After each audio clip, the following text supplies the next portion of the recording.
Hello everyone, स्वागत है आपका हमारे YouTube channel GS exams cracker पर। तो भाई आज की जो हमारी क्लास रहेगी इसमें देखिए आरआरबी एनटीपीसी 2025 में जितनी भी शिफ्टों में आपका एग्ज़ाम हुआ है उसके जितने भी पॉलिटी के क्वेश्चंस हैं वो सारे कर लेंगे। भूगोल के क्वेश्चंस हिंदी वालों के लिए, ठीक है भाई। तो इससे पहले एक और लेक्चर आया था, उसमें 50 क्वेश्चंस कराए थे और 50 इसमें होंगे। तो जितने भी क्वेश्चंस बचेंगे 3 लेक्चर में कंप्लीट हो जाएंगे आपके जितने भी क्वेश्चंस पूछे गए हैं आरआरबी एनटीपीसी 2025 में, ठीक है भाई। तो इसी तरह से हम सभी एग्जाम्स के पीवाईक्यू करेंगे सब्जेक्ट वाइज। जितने भी क्वेश्चंस रहेंगे इंपॉर्टेंट सारे कर लेंगे, आपका एक भी क्वेश्चन नहीं छूटेगा। और अगर आपने इन क्लासेस को फॉलो किया तो आपके मार्क्स जो है डेफिनेटली इंप्रूव होंगे, क्योंकि पॉलिटी जो स्टेटिक जी के होता है उसमें चेंज नहीं होता है भाई। सिलेबस चेंज थोड़ी ना होगा, जो स्टेटिक है वो तो वही रहेगा, बस क्वेश्चंस घुमा फिरा देते हैं, ठीक है भाई। बाकी आने वाली क्लासेस के लिए जो है चैनल को सब्सक्राइब कर लें आप अगर नहीं किया है तो। इसके अलावा आपकी स्टेनो की आंसर की आ गई है, उसका जितने भी जी के जी एस के क्वेश्चंस हैं मैं कंपाइल करके आपको, ठीक है, उसकी एक क्लास ले लेंगे। जितना भी सॉल्यूशन जो भी हैं क्वेश्चंस वो सारे करा दूंगा मैं, ठीक है। कल ले आऊँगा मैं उनके। 9 शिफ्ट में आपका एग्ज़ाम हुआ था वो स्टेनो वाला, उसमें जी के जी एस के जितने भी क्वेश्चंस हैं वो सारे कर लेंगे। अभी एसएससी ने पैटर्न चेंज किया है थोड़ा सा, तो उस हिसाब से देख लेंगे कैसे क्वेश्चंस पूछे गए हैं, ठीक है भाई। तो चैनल को सब्सक्राइब कर लें, अपने दोस्तों के साथ शेयर करें और क्लास अगर पसंद आती है तो लाइक करें भाई, ठीक है। तो चलिए देख लेते हैं पहला क्वेश्चन क्या है अपना। तो पहला क्वेश्चन है, which of the following disputes is excluded from the original jurisdiction of the supreme court. तो निम्नलिखित में से कौन सा विवाद सर्वोच्च न्यायालय के मूल अधिकार क्षेत्र से बाहर है, ये आपको बताना है। 4 ऑप्शंस हैं, तो इसमें आपके 4 ऑप्शंस दे रखे हैं। पहला है अ commercial contract dispute between Gujarat and private companies, तो यही इसका आंसर है। बाकी देखिए दूसरा ऑप्शन भी देख लेते हैं, dispute between Karnataka and Tamil Nadu over water sharing, तो इसमें ओरिजिनल जुरिस्डिक्शन हो सकती है सुप्रीम कोर्ट की। तो एक्सक्लूड का मतलब है नहीं है, तो पहला वाला ही इसका आंसर है। तीसरा ऑप्शन देख लेते हैं, disagreement between Punjab and Haryana over territorial boundaries, इस पे भी ओरिजिनल जुरिस्डिक्शन है सुप्रीम कोर्ट की। A dispute between Maharashtra and centre over a constitutional law, तो इसमें भी ओरिजिनल जुरिस्डिक्शन हो सकती है। तो कौन सा ये एक्सक्लूड है इसमें, option A is the right answer. तो आर्टिकल 131 इंडियन कॉन्स्टिट्यूशन का gives original jurisdiction to the supreme court in dispute between the government of India and one of or more states or between 2 or more states. तो private parties excluded हैं from original jurisdiction, तो इतना आपको ध्यान रखना है भाई। Next question है हमारा, तो ये सारे क्वेश्चंस भी आरआरबी एनटीपीसी आपका जो एग्जाम हुआ था 2025 में ही ग्रेजुएट लेवल का, उसमें जितने भी जीके जीएस के क्वेश्चंस हैं वो सारे पूछे गए हैं आने वाली सीजीएल के लिए। और जो आपका आरआरबी एनटीपीसी का एग्जाम चल रहा है उसके लिए ये इंपॉर्टेंट है, मोस्ट इंपॉर्टेंट क्लासेस हैं, जरूर देखें इसके, ठीक है। तो नेक्स्ट क्वेश्चन है हमारा, which of the following statement is correct regarding the supreme court's ruling in Urmila Dixit versus Sunil Sharma Dixit January 2025 related to the interpretation of Maintenance and Welfare of Parents and Senior Citizen Act 2007। तो उर्मिला दीक्षित बनाम सुनील शरण दीक्षित जनवरी 2025 मामले में माता पिता और वरिष्ठ नागरिकों का भरण पोषण एवं कल्याण अधिनियम 2007 की व्याख्या से संबंधित सर्वोच्च न्यायालय के फैसले के संबंध में निम्नलिखित में से कौन सा जो कथन है वो सही है। तो 4 ऑप्शंस दे रखे हैं, तो बताने हैं आपको कौन सा कथन सही है इनमें से। तो एक दो जो क्वेश्चंस हैं उनमें वही इंग्लिश में है, हिंदी में भी आगे आ जाएंगे आपके क्वेश्चंस। एक दो क्वेश्चंस ट्रांसलेट नहीं हुए थे, ठीक है शायद, तो आगे आपको ट्रांसलेशन के साथ मिल जाएगा हिंदी और इंग्लिश दोनों आने वाले क्वेश्चंस में, ठीक है। 1 2 3 क्वेश्चंस शायद इसमें ऐसे हैं जहाँ पे इंग्लिश इंग्लिश है स्टार्टिंग में ऑप्शंस में। तो इसका जो आंसर है वो है section option D, section 23 of the act allows the tribunals to cancel property transfer its if basis amenities are not provided. तो option D is the right answer. Maintenance and welfare of parents and senior citizen act 2007 provide speedy relief to parents and senior citizens. Section 23, if a senior citizen transfer property subject to the condition of being provided with basic amenities needs and the transfer fails, the tribunal can cancel the transfer. Supreme court in Urmila Dixit case 2025 upheld this principle. तो ठीक है भाई, option D is the right answer. Next question है हमारा, according to दी, अच्छे question हैं, काफ़ी अच्छे क्वेश्चन पूछे गए हैं पॉलिटी के भाई, ठीक है। आपको इस तरह के क्वेश्चन जरूर देखने को मिलेंगे आने वाले एग्जाम्स में भी। तो नेक्स्ट क्वेश्चन है, according to the supreme court ruling in the state of Madhya Pradesh versus Balveer Singh 24 February 2025 case, which of the following statement is correct regarding child witness, child witness है, ठीक है। तो मध्य प्रदेश राज्य बनाम बलवीर सिंह 24 फरवरी 2025 मामले में सर्वोच्च न्यायालय के अनुसार बाल साक्ष्यों के संबंध में निम्नलिखित में से कौन सा कथन सही है। तो ये चार ऑप्शंस हैं, आपको बताना है। तो जो ऑप्शन ए है is the right answer. A child evidence is admissible if found voluntary, reliable and untouched, untortured. तो option A is the right answer. The Indian evidence act 1872 does not prescribe a minimum age for witness. Court allow child witness if their testimony is reliable, voluntary, and not tortured. Supreme Court in Balveer Singh case 2025 reaffirmed this principle. Child witness evidence must be scrutinized carefully but cannot be rejected merely due to age. Next question है हमारा, which of the following is known as the steel city of India. तो भारत का इस्पात नगरी किसे कहा जाता है। तो ये कहा जाता है जमशेदपुर को। Option A is the right answer. Jamshedpur Jharkhand को जो है स्टील सिटी ऑफ इंडिया बोला जाता है। Tata iron and steel company TISCO establish हुई थी 1907 में, ठीक है। और फर्स्ट प्लांट जो है इंडस्ट्रियल सिटी थी, located on the bank of स्वर्ण रेखा एंड खारकाई रिवर्स। इंदौर जो है क्लीनेस्ट सिटी है इंडिया की स्वच्छ भारत रैंकिंग में। और अंकलेश्वर जो है गुजरात में है, नोन फॉर केमिकल इंडस्ट्रीज़ के लिए। और प्लानी राजस्थान में है, famous for BITS Pilani university के लिए। नेक्स्ट क्वेश्चन है हमारा, in February 2025 the broadcast service regulation bill 2023 was introduced in the parliament. What is a key provisions under this draft legislation. तो फरवरी 2025 में संसद में प्रसारण सेवाएं विनियमन विधेयक 2023 प्रस्तुत किया गया। इस प्रारूप विधेयक का एक मुख्य प्रावधान क्या है। तो ये आपके ऑप्शंस हैं, ट्राई करिए खुद भी, और जो है लास्ट में अपना स्कोर जरूर बताएं 50 क्वेश्चंस में से कितने सही गए हैं। तो जो आंसर है वो है unified regulation of cable, satellite and OTT platforms. Option A is the right answer. Broadcast service regulation bill 2023 aims to create a comprehensive framework for regulating TV channels, OTT radios, digital news platforms. It seeks to replace the Cable Television Network Regulation Act 1995. Uh, it proposes uniform guidelines for all broadcasting services to ensure accountability, and OTT platform like Netflix, Amazon Prime, Disney Plus, Hotstar will come under direct regulation. ठीक है भाई, तो next question देख लेते हैं अपना क्या है। Which constitutional article deals with establishment of public service commission for the union and the state and for the state. तो कौन सा संवैधानिक अनुच्छेद संघ और राज्यों के लिए लोक सेवा आयोग की स्थापना से संबंधित है। तो बताइए आप कौन सा है। तो article 315, option B is the right answer. जो है article 315 provide for the establishment of public service commission at both union and state level. UPSC, union public service commission and state public service commission are constitutional bodies हैं दोनों। And PSC public service commission जो है are responsible for conducting recruiting for civil services and post under the union and states. Article 320 deals with the functions of public service commission, not there establishment.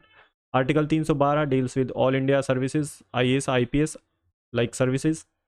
IRS भी इसमें include है, तो काफ़ी सारी services हैं all India services में, तो 312 के अंडर आती हैं वो, ठीक है। आर्टिकल 312 में दे रखे हैं। आर्टिकल 324 इलेक्शन कमीशन से रिलेटेड है। नेक्स्ट क्वेश्चन देख लेते हैं अपना क्या है। In the 2024 Jammu Kashmir assembly election from which constituency did the current chief minister of Jammu Kashmir contested and which party does he see represent. तो जम्मू कश्मीर के विधानसभा चुनावों में वर्तमान मुख्यमंत्री ने किस निर्वाचन क्षेत्र से चुनाव लड़ा और वे किस पार्टी से प्रतिनिधित्व करते हैं। तो वो करते हैं जो है गंदरबैल जम्मू कश्मीर पीपल्स डेमोक्रेटिक जो है पार्टी से बिलोंग करते हैं वो। ऑप्शन जो है A is the right answer. Ganderbal Jammu Kashmir peoples democratic party, तो इस पार्टी से हैं वो।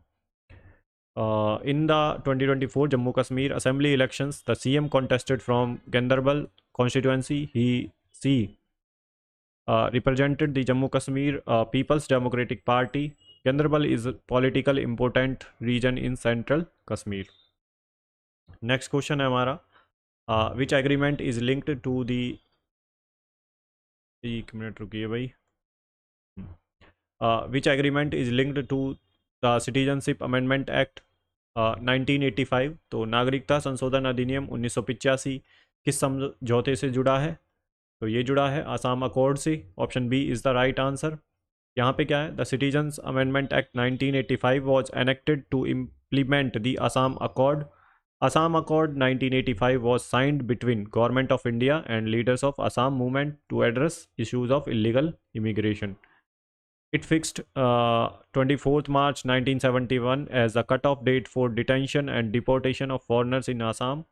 शिमला एग्रीमेंट कब हुआ था? 1972 में between India and Pakistan after 1971 war. और इंडो श्रीलंका पैक्ट 1987 में related to Tamil Nadu issue in Sri Lanka. Next question है हमारा, which union territory was added to India by 14th amendment act 1962। तो 14वें जो संविधान संशोधन के अधिनियम 1962 द्वारा भारत में कौन सा केंद्र शासित प्रदेश जोड़ा गया था? तो ये जोड़ा गया था Puducherry. Option A is the right answer. तो 14th जो CAA कॉन्स्टिट्यूशनल अमेंडमेंट एक्ट आया था 1962 में एडिड पौंडीचेरी, ठीक है, as a union territory of India. Puducherry was former French colony थी which merged with India 1954 and officially become UT in 1962। Goa, Daman and Diu were added as a UT after liberation from Portuguese rule 1961 और 12th जो amendment हुआ था उसमें, ठीक है भाई। गोवा को पूर्ण जो है राज्य का दर्जा मिला था 1987 में।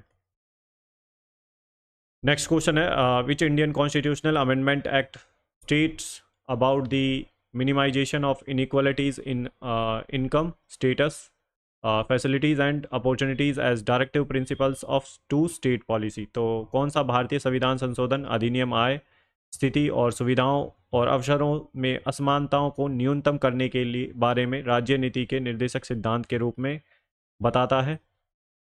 तो ये आपके ऑप्शंस हैं, तो बताइए भाई कौन सा बताता है इनमें से? तो ये है 42nd कॉन्स्टिट्यूशनल अमेंडमेंट एक्ट 1976 में हुआ था। Option C is the right answer. जो 42वां जो अमेंडमेंट हुआ था 1976 में added several new directive principles including minimisation of inequalities in income status facilities and opportunities, article 39। It also called mini constitution because it made the maximum changes in the Indian constitution. 44th जो amendment हुआ था 1978 में हुआ था, mainly dealt with fundamental rights and emergency provisions. 86 जो था 2002 में हुआ था अमेंडमेंट, और right to education article 21A add किया गया था, फंडामेंटल राइट बना दिया गया था, ठीक है। तो 97th जो अमेंडमेंट हुआ था 2011 में हुआ था, कोऑपरेटिव सोसाइटीज़ को जो है कॉन्स्टिट्यूशनल स्टेटस दे दिया गया था।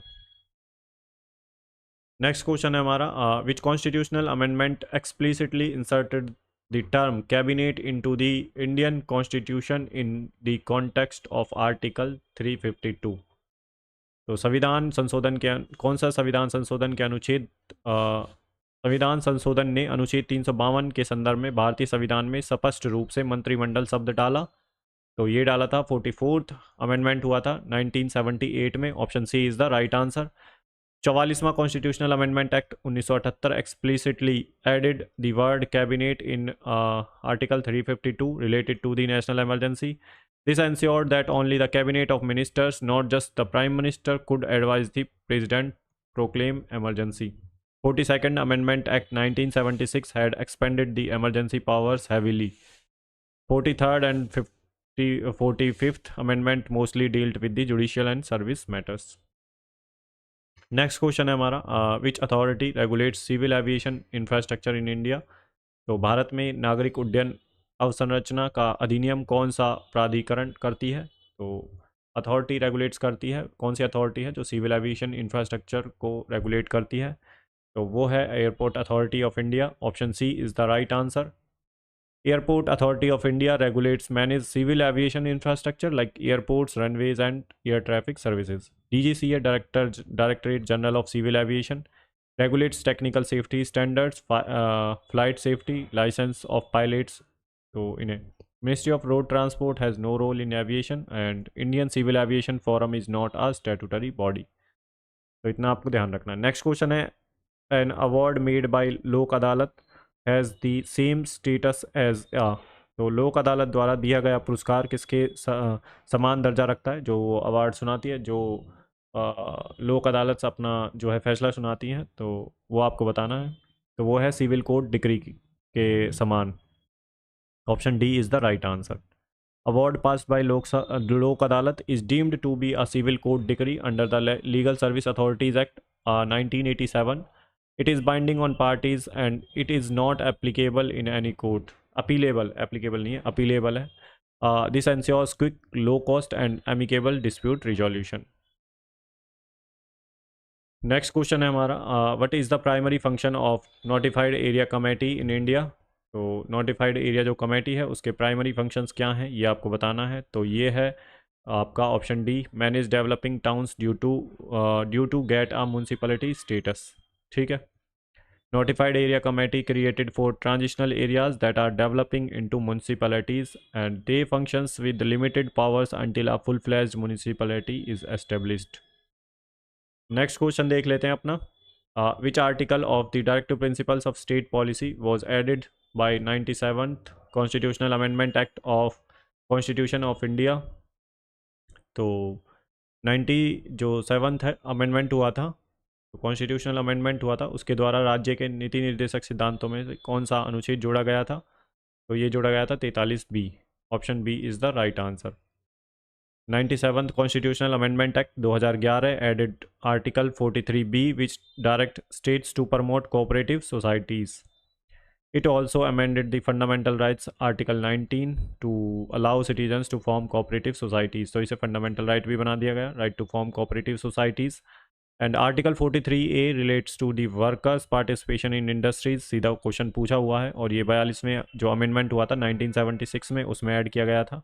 इसके अलावा article 48A related to the environment protection. ठीक है भाई, तो ये थोड़े बहुत जो आर्टिकल्स हैं, जो इंपॉर्टेंट आर्टिकल्स हैं डीपीएसपी के, फंडामेंटल राइट्स के, उसके बारे में आपको पता होने चाहिए, और जो इंपॉर्टेंट अमेंडमेंट्स हैं उनके बारे में। ठीक है, क्वेश्चंस बनते ही बनते हैं यहाँ से। नेक्स्ट क्वेश्चन है हमारा, what provisions was introduced by 65th amendment act 1990 for the welfare of schedule caste and schedule tribes. तो 65th अमेंडमेंट हुआ था 1990 में, क्या ऐड किया गया था भाई for the welfare of schedule caste and schedule tribes के लिए। तो यहाँ पे मल्टी मेंबर नेशनल कमीशन बनाया गया था। ठीक है, option A is the right answer. 65th constitutional amendment act 1990 established a multi member national commission for SC/STs under article 338 के अंडर, और earlier a single special officer looked after SC/ST affairs. Later 2003 में जो 89वां amendment हुआ था उसमें 2 separate commissions were created, national commission for SCs and national commission for STs। Next question है हमारा, when was Lokpal and Lokayukta act came into force in India. तो लोकपाल और लोकायुक्त अधिनियम कब लागू हुआ था। तो ये 16 जनवरी 2014 को लागू हुआ था। Option B is the right answer. Lokpal Lokayukta act 2013 come into force 16 January 2014 को।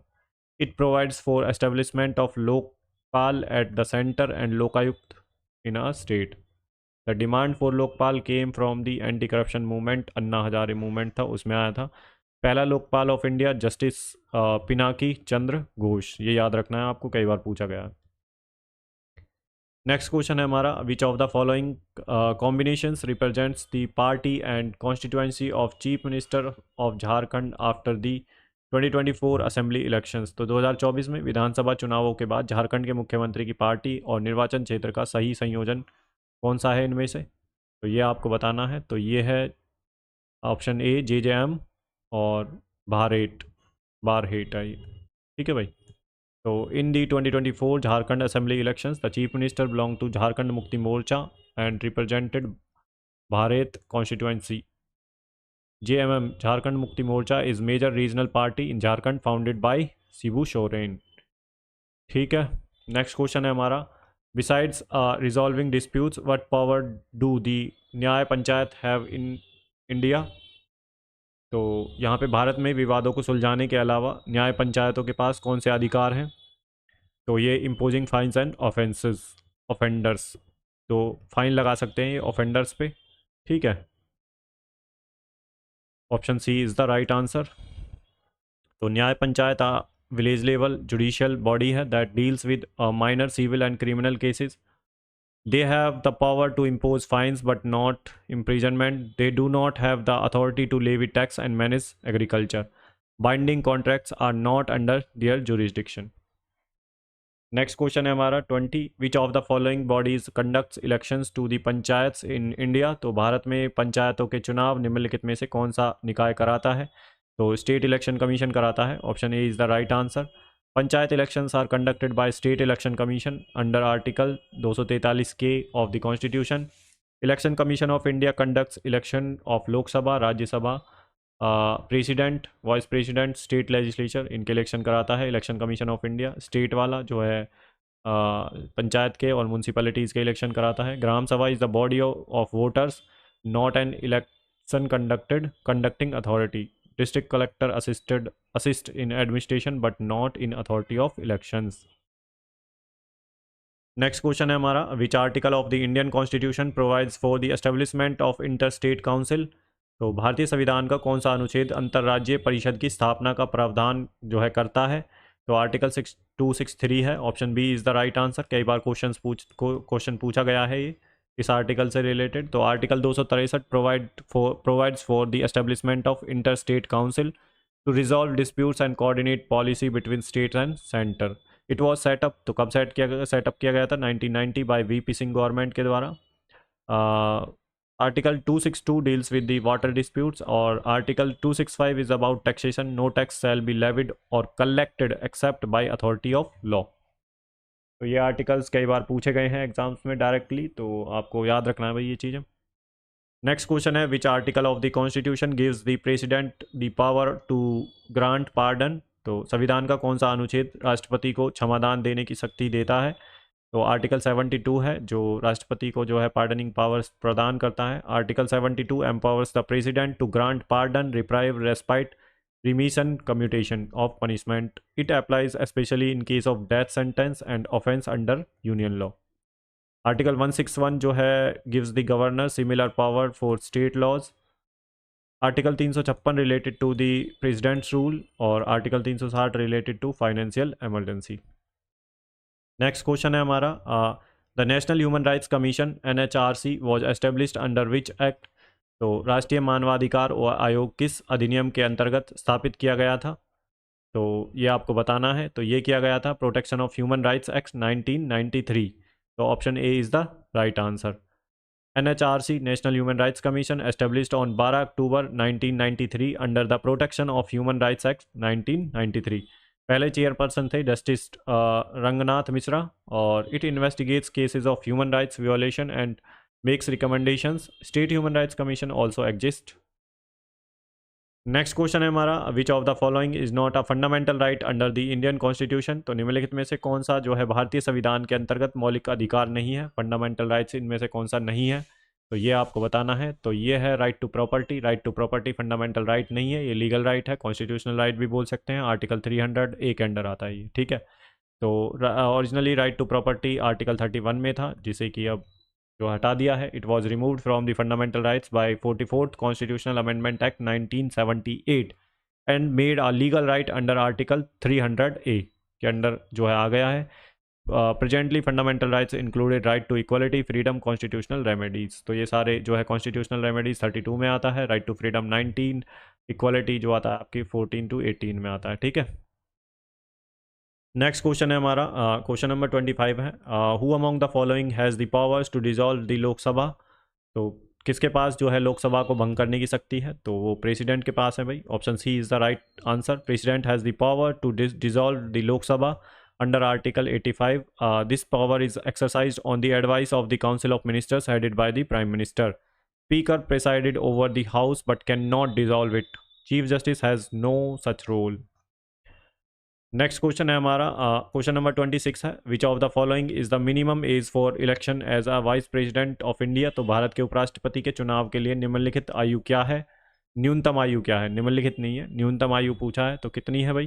तो ये है 35, option C is the right answer. तो minimum age to become vice president 35 year and he और she must be eligible for election as a Rajya Sabha member.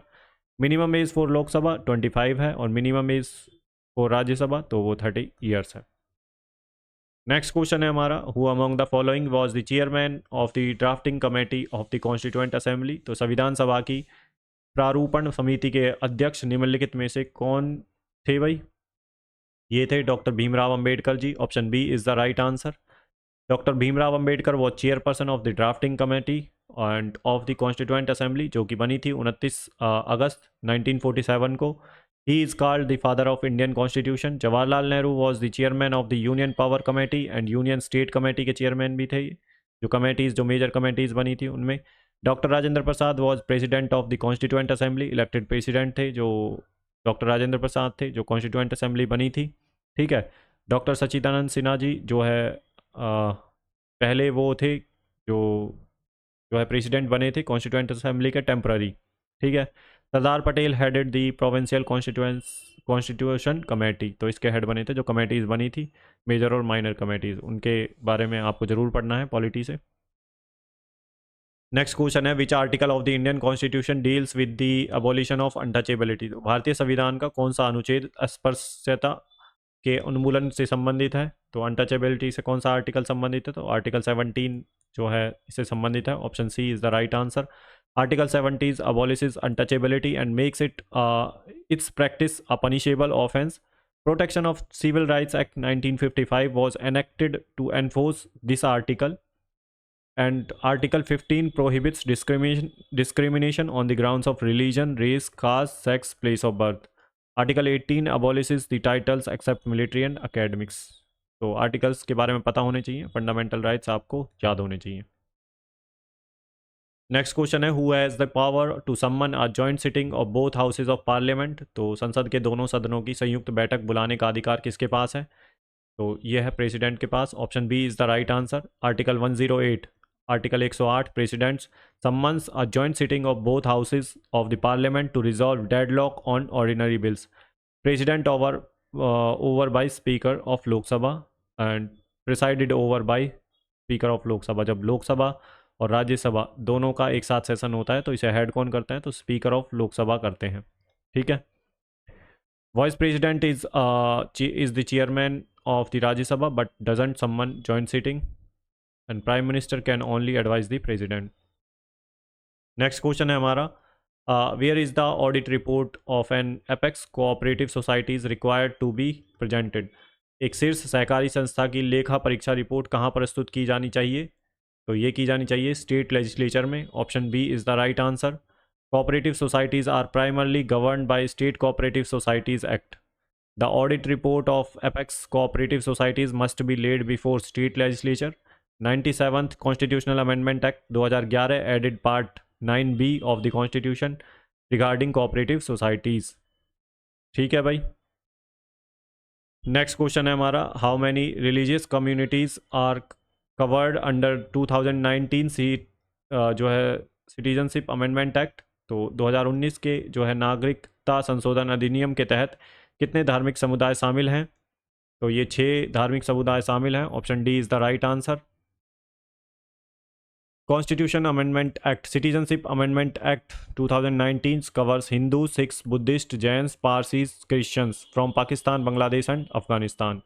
Muslims are excluded from this provision. Cut off date from eligibility is 31 December 2014।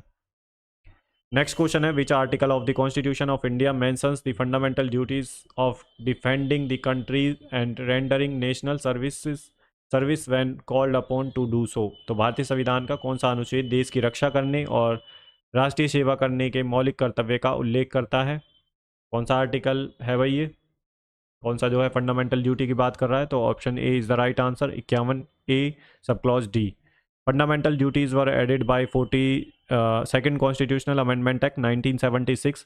Article 51A subclause D states that it is the duty of every citizen to defend the country and render national services when called upon, and there are 11 fundamental duties total जो है originally 10 थी but 11वीं जो add करी गई थी वो 86वां जो अमेंडमेंट हुआ था 2002 में उसमें ऐड की गई थी। ठीक है भाई। और ये जो है किस कमेटी की रिकमेंडेशन पे ऐड की गई थी फंडामेंटल ड्यूटीज़? तो ये आप कमेंट सेक्शन में मुझे बताएंगे। शांतानाम कमेटी थी जिसके रिकमेंडेशन पे ये जो है ऐड करी गई थी। ठीक है। नेक्स्ट क्वेश्चन है द कंसेप्ट ऑफ लोक अदालत ड्राज इंस्पिरेशन फ्रॉम दी। तो लोक अदालत की अवधारणा की प्रेरणा डैश से ली गई है, कहाँ से ली गई है? एंशियंट इंडियन डिस्प्यूट रिजोल्यूशन से। Option A is the right answer. ठीक है भाई, Lok Adalat are a form of alternative dispute resolution, ADR। They draws inspirations from ancient Indian tradition of resolving disputes at community level, panchayat system, award of Lok Adalat are binding and have the status of civil code decree. इतना आपको पता होना चाहिए। और किस act के under है ये? National legal service authorities act 1987 के अंडर। ठीक है।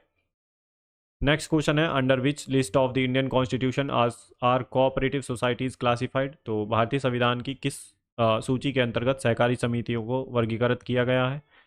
तो ये आती हैं स्टेट लिस्ट के under. Option B is the right answer. Originally cooperative societies were in the state list, entry 32। 97th जो अमेंडमेंट हुआ था, जो है कॉन्स्टिट्यूशनल अमेंडमेंट एक्ट 2011 में, gave constitutional status to the cooperative societies and added part 9B in the constitution. However 2021 supreme court struck down part of this amendment limiting union powers and retaining control with states. Next question देख लेते हैं क्या है भाई अपना। तो question number 35 है in which landmark case did the Supreme Court of India rules that the Council of Ministers does not cease to hold office even after dissolution of लोक सभा। तो भारत के किस ऐतिहासिक मामले में सर्वोच्च न्यायालय ने यह निर्णय दिया था कि मंत्रिपरिषद लोकसभा भंग होने के बाद भी पद पर बनी रहती हैं? तो ये दिया था UNR राव वर्सेस इंदिरा गांधी 1971 में। ठीक है, option C is the right answer. In this case, Supreme Court ruled that the Council of Ministers continues until a new Lok Sabha is constituted. The dissolution of the Lok Sabha does not automatically dissolve the Council of Ministers. This ensured continuity of the governance. Next question है हमारा, for which of the given bills can the President of India summons a joint sitting of both the houses of Parliament? तो भारत के राष्ट्रपति किन विधेयकों के लिए संसद में के दोनों सदनों की संयुक्त बैठक बुला सकते हैं? तो आपके तीन जो है स्टेटमेंट दे रखी हैं, ordinary bill, money bill and constitutional amendment bill. तो मनी बिल के लिए नहीं हो सकता है भाई। ठीक है, जहाँ पे दूसरा है उसे काट दीजिए। ठीक है, तो ये आपका एक ही सही है, option C is the right answer. ठीक है, ऐसे एलिमिनेट करने का वो है ये। ठीक है, ऑप्शंस को एलिमिनेट करने का, इनमें ज़्यादा आसानी होती है जब स्टेटमेंट बेस्ड क्वेश्चंस होते हैं। ठीक है भाई, तो कॉन्स्टिट्यूशनल अमेंडमेंट बिल में नहीं होता है भाई। तो बाकी joint sitting provision in under article 108 of the constitution, it applies only ordinary bills when there is a deadlock. Money bill article 110 के अंडर आता है। कॉन्स्टिट्यूशनल अमेंडमेंट जो है बिल जो आता है 368 के अंडर आता है, can not be referred to joint sitting. Next question है हमारा, which schedule allow for the creation of village councils और कोर्ट्स फॉर ट्राइबल केसेस। तो कौन सी अनुसूचित जनजातीय मामलों के लिए ग्राम परिषदों या न्यायालयों के गठन की अनुमति देती है? तो ये है भाई 6th शेड्यूल, जो है 6th शेड्यूल आर्टिकल 244 से 275, article 244 and 275 provide for the autonomous district councils and village councils in the tribal area of Assam, Meghalaya, Tripura and Mizoram से संबंधित है ये। ठीक है, द 5th जो शेड्यूल है deals with schedule areas and tribe in other states, and 10th schedule जो deal करता है वो एंटी डिफेक्शन लॉ से डील करता है। नेक्स्ट क्वेश्चन है, what promoted changes in the state cooperative societies act. तो राज्य सहकारी समिति अधिनियम में बदलाव का कारण क्या था? तो इसमें पुअर क्वालिटी ऑफ फंक्शनिंग थी, इसलिए option A is the right answer. State cooperative faced issues of inefficiency, corruption and political interference. To address these, reforms were recommended by the committee like Sirisena Committee, and 97th Constitutional Amendment gave them constitutional recognition. 2011 में हुआ था ये। ठीक है, काफ़ी question पूछे गए हैं कोऑपरेटिव सोसाइटीज़ से। नेक्स्ट क्वेश्चन है, as per the union budget 2025-26 what is the total number of gram panchayat in India. तो केंद्रीय बजट 2025-26 के अनुसार भारत में कुल कितनी ग्राम पंचायतें हैं? तो 2.668 लाख ग्राम पंचायतें हैं, option A is the right answer. India has around 2.68 lakhs gram panchayat as per union budget 2025-26। Gram panchayat is the basis unit of panchayati raj institutions under the 73rd constitutional amendment act 1992। Panchayati raj system are there 3 tiers, has there has 3 tiers: gram panchayat, panchayat samiti and जिला परिषद। ग्राम panchayat village level पर, पंचायत समिति block level पर, जिला परिषद district level पे। Next question है, which article of the constitution of India mentions the establishment of finance commission. तो भारतीय संविधान का कौन सा अनुच्छेद वित्त आयोग की स्थापना का उल्लेख करता है? तो ये है article 280। Option A is the right answer. Article 280 provides for the establishment of finance commission by the president every 5 years. The finance commission recommends distribution of financial resources between union and states. First finance commission was set up in 1951. के सी योगी इसके chairman थे भाई। Next question है, which article of the Indian constitution deals with the appointment of the governor. तो भारतीय संविधान का कौन सा अनुच्छेद राज्यपाल की नियुक्ति से संबंधित है? तो आर्टिकल 155 जो है राज्यपाल की नियुक्ति से संबंधित है। Article 155, governor of the state shall be appointed by president. Article 156, tenure of the governor normally 5 year but hold office during the pleasure of president. Article 156 qualification दे रखी है गवर्नर की, और article 158 condition of governor's office. Next question है हमारा, which schedule of the constitution of India contains the names of states and union territories. भारतीय संविधान की कौन सी अनुसूची राज्यों और केंद्र शासित प्रदेशों के नामों को सम्मिलित करती है? तो ये है first schedule. Option A is the right answer. First schedule of the constitution includes names of the states, union territories and their territorial jurisdiction. Second जो है deals with the salaries, allowances, privileges of the constitutional authorities. Third जो है इसमें related to oaths and affirmations. Next question है हमारा, which article of the Indian constitution mentions the composition of the union public service commission. तो भारतीय संविधान का कौन सा अनुच्छेद संघ लोक सेवा आयोग की संरचना का उल्लेख करता है? तो ये है article 315। Option A is the right answer. Article 315 provides for the establishment of UPSC and state PCS. Article 316 deals with the appointment and terms of members. Article 317 provides for the removal of members. Next question है हमारा, which article of the constitution of India mentions the post of controller and auditor general of India. तो भारतीय संविधान का कौन सा अनुच्छेद भारत के नियंत्रक महालेखा परीक्षक के पद का उल्लेख करता है? तो यह है article 148। Option A is the right answer. Article 148 provides for the office of CAG. CAG is called the guardian of the public purse. And article 149 describe duties and powers of CAG. Next question है हमारा, under which article of the constitution of India is the election commission constituted. तो भारतीय संविधान के किस अनुच्छेद के अंतर्गत चुनाव आयोग का गठन किया गया है? तो आर्टिकल 324 है। आर्टिकल 324 के अंदर जो है vested the powers of superintendence, direction and control of elections in the election commission. Article 325, no person shall be ineligible for the inclusion in electoral roll on grounds of religion, race, caste and sex. Article 326 provides for the adult suffrage. Next question है हमारा, in which part of the constitution are provisions relating to the fundamental duties incorporated. तो संविधान के किस भाग में मौलिक कर्तव्यों से संबंधित प्रावधान शामिल किए गए हैं? तो ये किए गए हैं पार्ट 4A में। Option A is the right answer. Fundamental duties are in part 4A, article 51A. They were added in by the 42nd Constitutional Amendment Act 1976. Initially 10 duties थी, बट 11वीं जो ऐड करी गई थी 86 कॉन्स्टिट्यूशनल अमेंडमेंट एक्ट जो आया था 2002 में।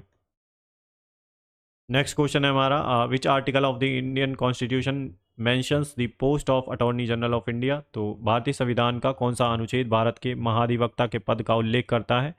तो ये कौन सा आर्टिकल है? तो आर्टिकल है 76। Option A is the right answer. Attorney general of is the highest chief legal adviser होता है गवर्नमेंट ऑफ इंडिया का। He has the right to participate in proceedings of parliament but not to vote. Appointed by the president, must be qualified to be the जज of supreme court.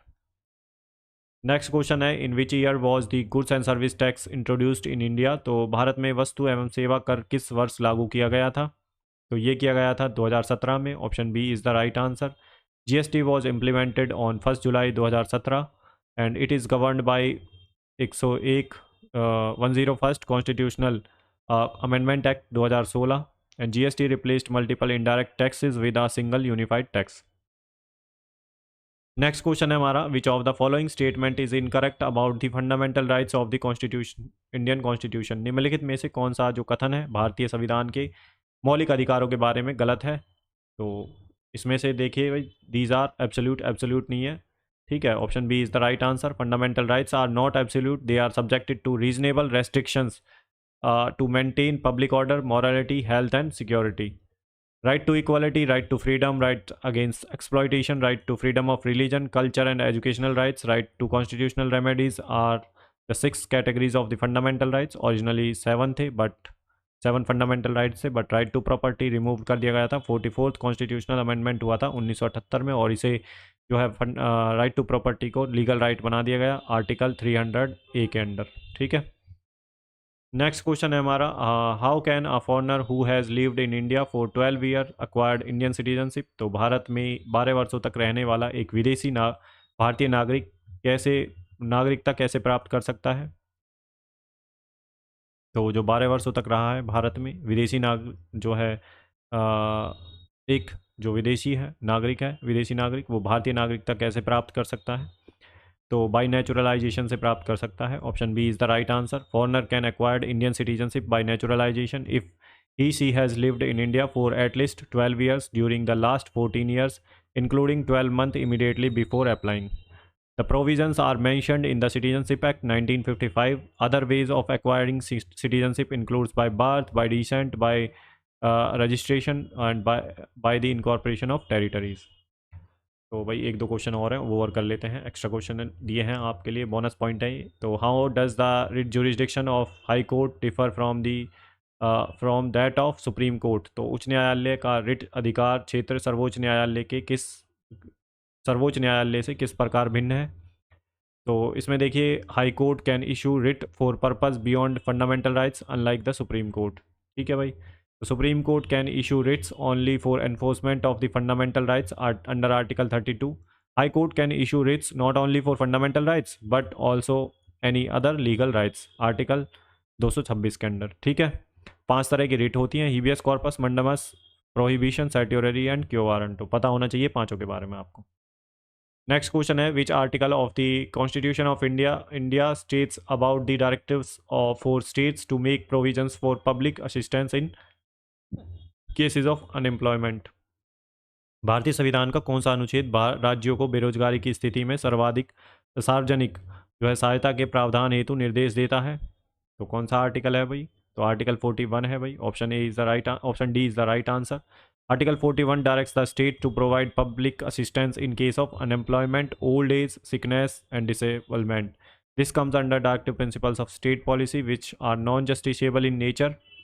It aims to promoting social and economic justice in India. Next question है, in which landmark case did the Supreme Court of India rule that the Council of Ministers does not cease to hold office even after the dissolution of Lok Sabha? तो ये शायद हमने कर लिया है, question repeat है। तो इसका जो आंसर है ऑप्शन है, option C is the right answer. ठीक है भाई, UN राव वर्सेस इंदिरा गांधी 1971। तो यहाँ पे हमारे भाई देखिए 50 क्वेश्चन कंप्लीट होते हैं। टोटल तो 100 क्वेश्चन कंप्लीट हो गए हैं। 50 इससे पहली क्लास में करा दिए थे, 50 अब हो गए, 100 हो गए हैं। 150 के करीब क्वेश्चन है, एक क्लास में और आ जाएंगे। ठीक है, या जितने भी बचे हैं, जो भी क्वेश्चंस बचे हैं आपके सारे करा दूंगा मैं।